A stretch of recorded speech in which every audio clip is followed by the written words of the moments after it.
Rebonjour Eduardo. Bonjour. Bonjour. Donc, Humain Robotics, vous êtes des précurseurs depuis longtemps de la robotique collaborative, parce que vous aviez commencé par distribuer Rushing Robotics. Effectivement, on a commencé avec Rossing, on s'est fait une première main avec un robot très R&D. Et c'est vrai qu'ensuite on a passé le pas sur des robots parfaitement industriels avec Duzan Robotics. Duzan, qui est une entreprise industrielle qui fait de la machine-outil, donc maintenant s'est lancé dans la robotique collaborative. Effectivement, en fait, Duzan avait lancé ses propres robots collaboratifs il y a à peu près 10 ans, 12 ans même aujourd'hui, parce que fabricant d'Axe, ils avaient une certaine légitimité pour créer leur propre moteur. Et on les retrouve aujourd'hui dans un tissu industriel avec des marques comme Bobcat, Skoda Motors, Ingersoll. Donc c'est vrai que c'est un groupe tentaculaire, je dis toujours c'est un petit conglomérat coréen à l'échelle coréenne. Ils font 15 milliards de dollars de chiffre d'affaires. Voilà, à côté d'un Samsung et LG, ça reste petit. Ça reste petit, ça reste très gros. Et donc, Duzan, on a deux sur l'usine pilote. Donc un sur la cellule palettisation et puis un autre sur la cellule d'assemblage Kobo. Quelle est leur particularité, à part d'être très industriel, très industriel? Alors la particularité de Duzan, c'est déjà son amplitude de gamme. On a été un des premiers à proposer des robots gros porteurs.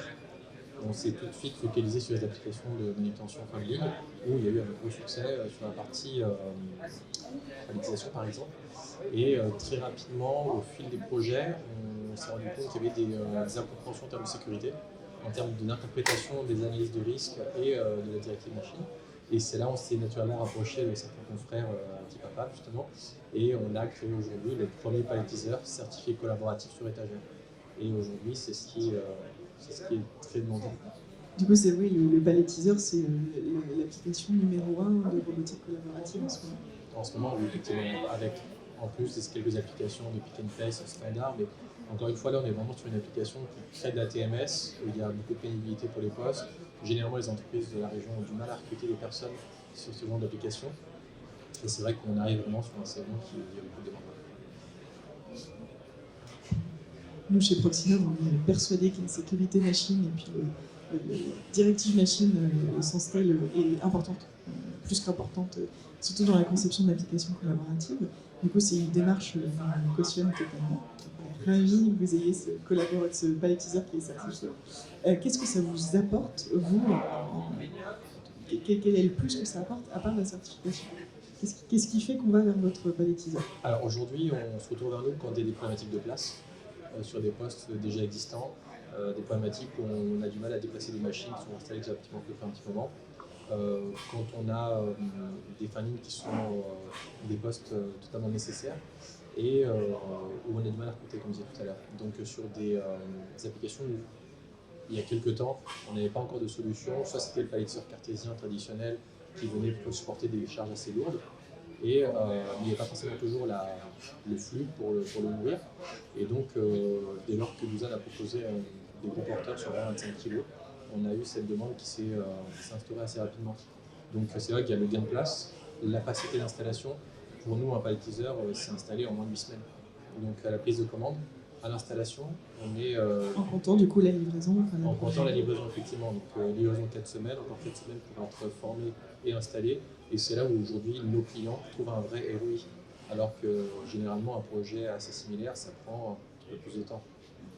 J'imagine aussi le coût énergétique qui est assez faible par rapport à un robot peut-être plus traditionnel. Et le génie civil, c'est pas assez ancré dans le sol. Effectivement, dès lors qu'on fasse sauter les barrières de protection, on est dans un environnement où on vient s'adapter par rapport à ce qui existe déjà. Donc rajouter un bouton voyeur pour avoir une mise en référence pièce, c'est le plus simple au monde. Le robot, lui, est déjà totalement dans son univers. Donc en plus, c'est une solution qu'on peut déplacer assez facilement. Donc aujourd'hui, ce qu'on nous demande, c'est plutôt de pouvoir palettiser. La deuxième demande qui arrive, parce que Duzan, en fait, très prochainement, va proposer des AMR aussi. Donc on va avoir une gamme complète qui arrive d'ici quelques semaines. Donc la deuxième étape, c'est de pouvoir lier le bras collaboratif palettiseur avec un véhicule autonome. Et du coup, dans la gamme qui va arriver, tu parles de gamme complète, c'est-à-dire que tu auras du petit au gros porteur? Exactement, et en plus on va aussi avoir une gamme food qui arrive avec quelques particularités. Je vous en dis pas plus pour l'instant, mais on aura à peu près, on va être passé de 10 à pratiquement 16 références. Joli. Je pense que tu vas faire des heures avec l'évolution. J'espère. Super. Tu animes un workshop ou tu as déjà animé ce matin? Oui, ça, depuis ce matin, Ça désemplit pas? on fait des démos, on montre un petit peu l'interface de programmation, les aspects de sécurité, les fonctions de sécurité du bras, c'est ce qui attire le client en premier. Oui. Voilà, un bras qui est conforme aux différentes normes en France et qui permet de rassurer l'opérateur lorsqu'il est utilisé pas comme un collègue, mais comme un outil de... Tu vois une réelle différence quand tu installes des robots collaboratifs avec cette interface et cette facilité de programmation sur l'acceptabilité et la formation des opérateurs? Bah, écoute, à l'heure actuelle, le meilleur indicateur sur l'acceptabilité du bras, c'est quand les opérateurs lui donnent un petit nom. Donc, ils ont pratiquement tous des surnoms. Tu peux nous en dire quelques-uns? Voilà, faut pas mal le prendre. Il y en a un qui s'appelle Jamel. L'autre c'est Jeff, pour Jeff Panaclock.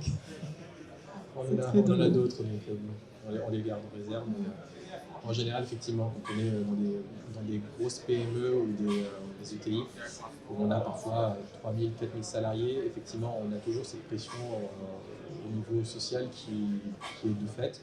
Donc à nous aussi d'accompagner soit l'intégrateur qui va installer le robot, soit les responsables qui va faire chez eux par exemple, à vraiment parfaire à la copie pour le présenter correctement. On le présente plus comme une réduction de pénibilité qu'un robot qui va apporter de la productivité.